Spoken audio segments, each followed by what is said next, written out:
President Faust, members of the Harvard Corporation and the Board of Overseers, members of the faculty, proud parents, and above all, graduates. The first thing I would like to say is thank you. Not only has Harvard given me an extraordinary honor, but the weeks of fear and nausea I have endured at the thought of giving this commencement address have made me lose weight.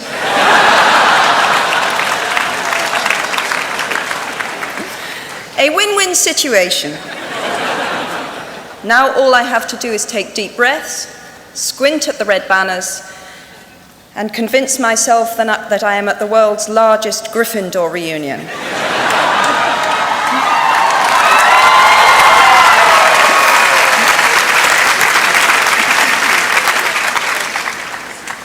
Delivering a commencement address is a great responsibility, or so I thought, until I cast my mind back to my own graduation. The commencement speaker that day was the distinguished British philosopher, Baroness Mary Warnock. Reflecting on her speech has helped me enormously in writing this one, because it turns out that I can't remember a single word she said.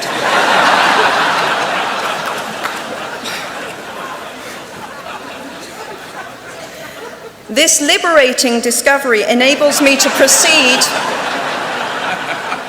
without any fear that I might inadvertently influence you to abandon promising careers in business, the law, or politics for the giddy delights of becoming a gay wizard.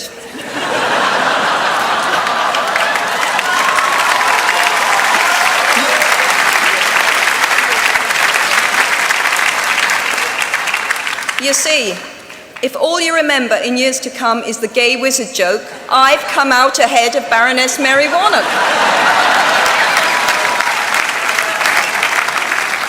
Achievable goals, the first step to self-improvement. Actually, I have racked my mind and heart for what I ought to say to you today. I have asked myself what I wish I had known at my own graduation, and what important lessons I have learned in the 21 years that have expired between that day and this. I have come up with two answers. On this wonderful day when we are gathered together to celebrate your academic success, I have decided to talk to you about the benefits of failure. And as you stand on the threshold of what is sometimes called real life, I want to extol the crucial importance of imagination. These may seem quixotic or paradoxical choices, but bear with me. Looking back at the 21-year-old that I was at graduation is a slightly uncomfortable experience for the 42-year-old that she has become. Half my lifetime ago, I was striking an uneasy balance between the ambition I had for myself and what those closest to me expected of me. I was convinced that the only thing I wanted to do, ever, was write novels. However, my parents, both of whom came from impoverished backgrounds and neither of whom had been to college, took the view that my overactive imagination was an amusing personal quirk that would never pay a mortgage or secure a pension. I know the irony strikes with the force of a cartoon anvil now, but... So they hoped that I would take a vocational degree. I wanted to study English literature. A compromise was reached that in retrospect satisfied nobody, and I went up to study modern languages. Hardly had my parents' car rounded the corner at the end of the road than I ditched German and scuttled off down the classics corridor. I cannot remember telling my parents that I was studying classics. They might well have found out for the first time on graduation day.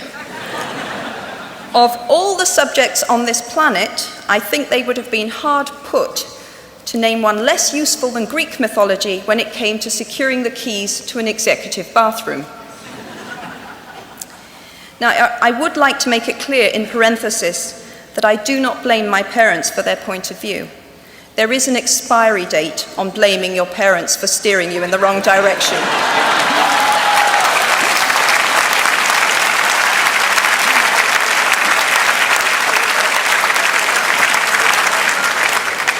The moment you are old enough to take the wheel, responsibility lies with you. What is more, I cannot criticize my parents for hoping that I would never experience poverty. They had been poor themselves, and I have since been poor. And I quite agree with them that it is not an ennobling experience. Poverty entails fear and stress, and sometimes depression. It means 1,000 petty humiliations and hardships. Climbing out of poverty by your own efforts, that is something on which to pride yourself, but poverty itself is romanticized only by fools. What I feared most for myself at your age was not poverty, but failure.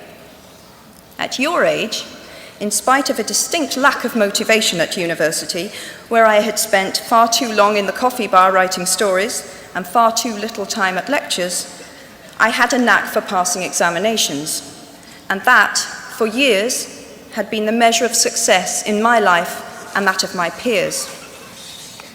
Now, I am not dull enough to suppose that because you are young, gifted, and well-educated, you have never known heartbreak, hardship, or heartache.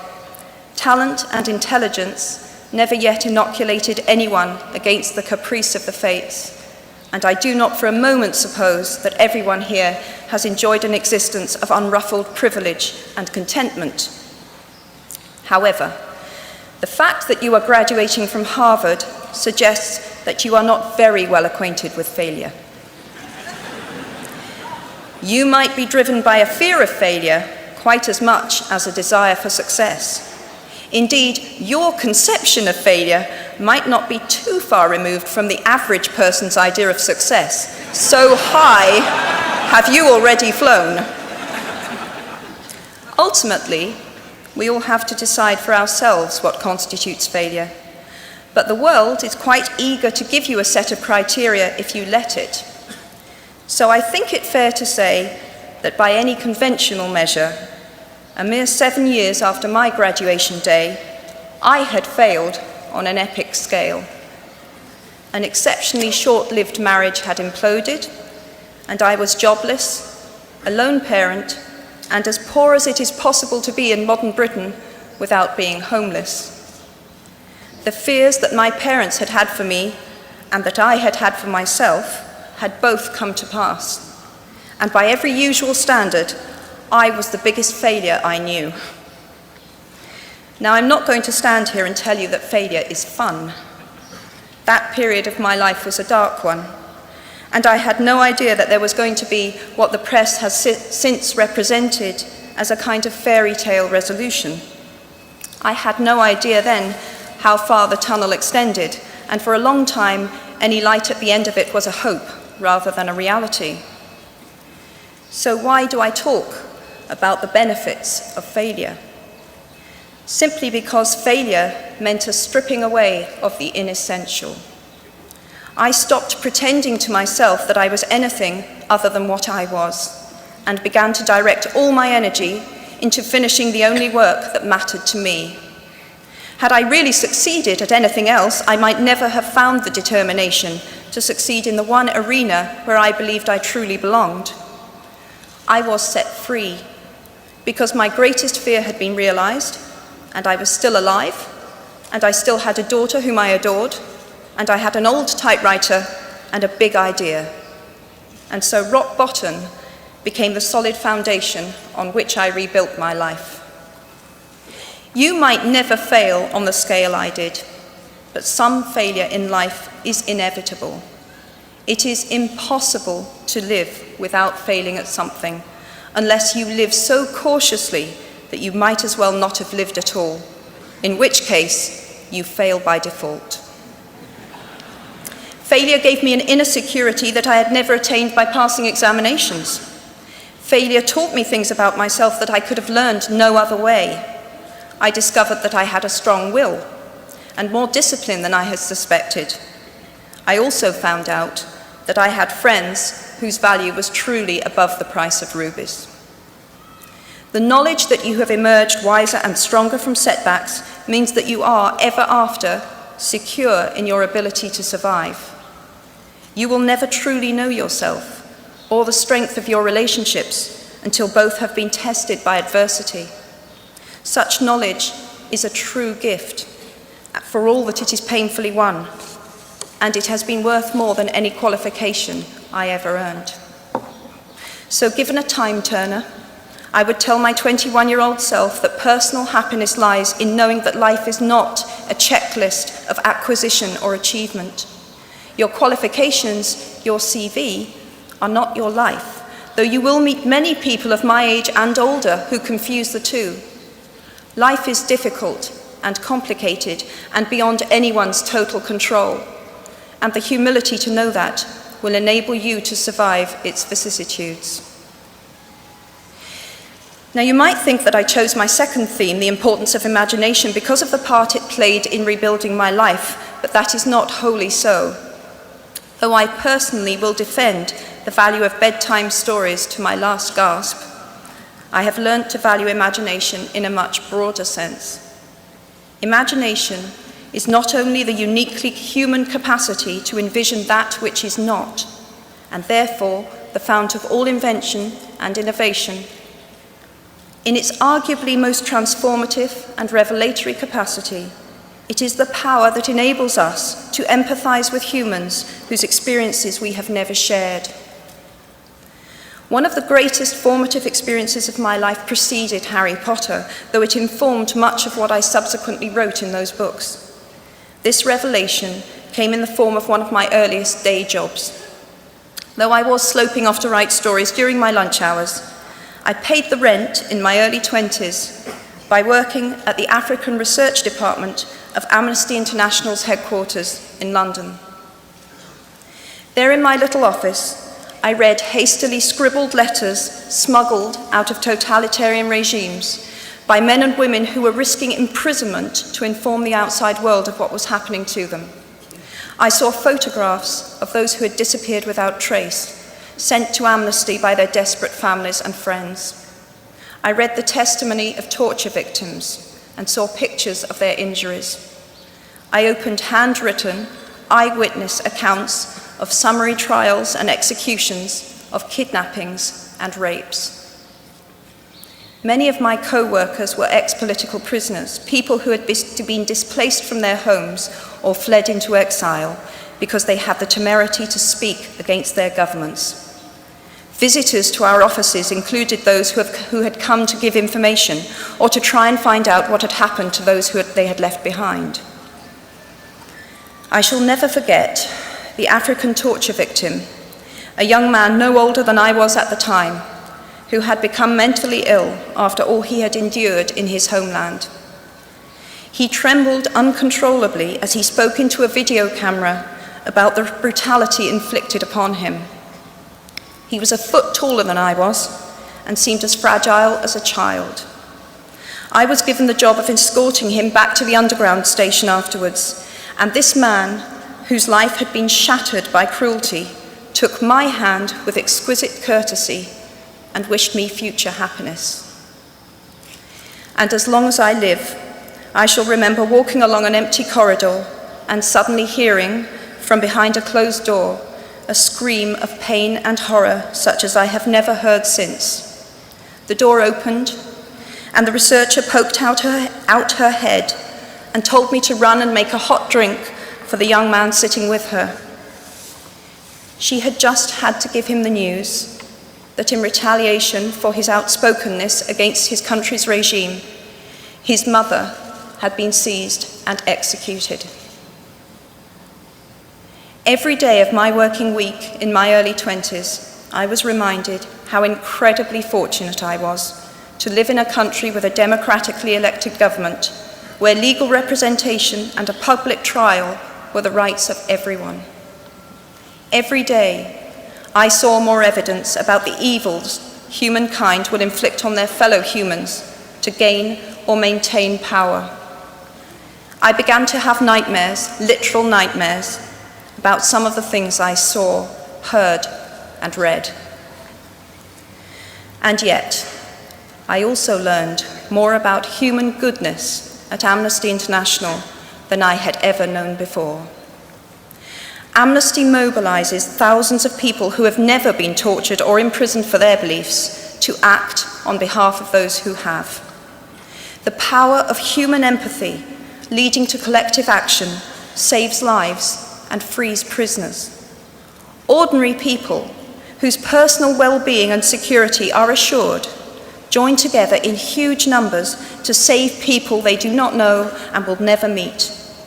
My small participation in that process was one of the most humbling and inspiring experiences of my life. Unlike any other creature on this planet, human beings can learn and understand without having experienced. They can think themselves into other people's places. Of course, this is a power, like my brand of fictional magic, that is morally neutral. One might use such an ability to manipulate or control, just as much as to understand or sympathize. And many prefer not to exercise their imaginations at all. They choose to remain comfortably within the bounds of their own experience, never troubling to wonder how it would feel to have been born other than they are. They can refuse to hear screams or peer inside cages. They can close their minds and hearts to any suffering that does not touch them personally. They can refuse to know. I might be tempted to envy people who can live that way, except that I do not think they have any fewer nightmares than I do. Choosing to live in narrow spaces leads to a form of mental agoraphobia, and that brings its own terrors. I think the willfully unimaginative see more monsters. They are often more afraid. What is more, those who choose not to empathize enable real monsters, for without ever committing an act of outright evil ourselves, we collude with it through our own apathy.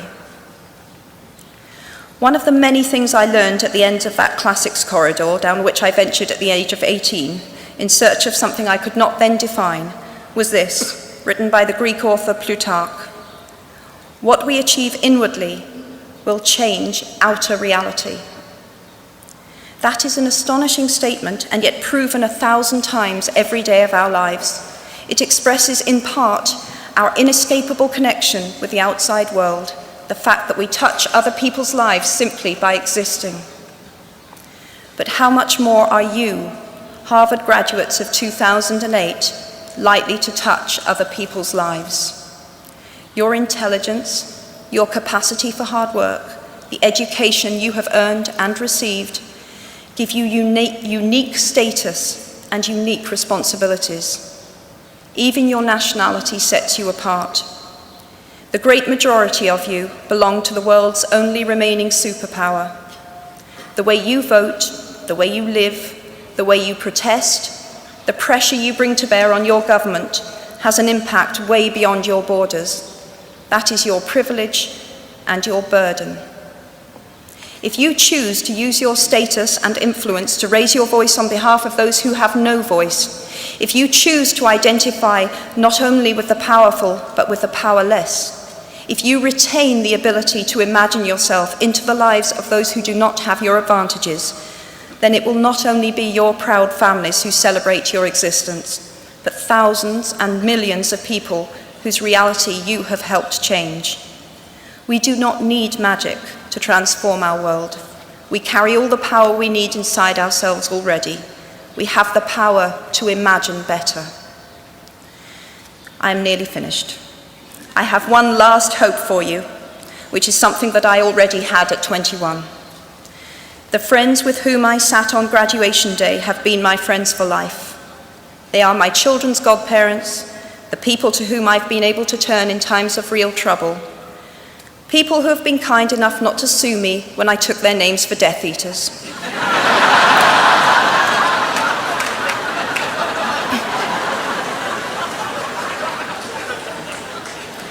At our graduation, we were bound by enormous affection, by our shared experience of a time that could never come again, and of course, by the knowledge that we held certain photographic evidence that would be exceptionally valuable if any of us ran for Prime Minister.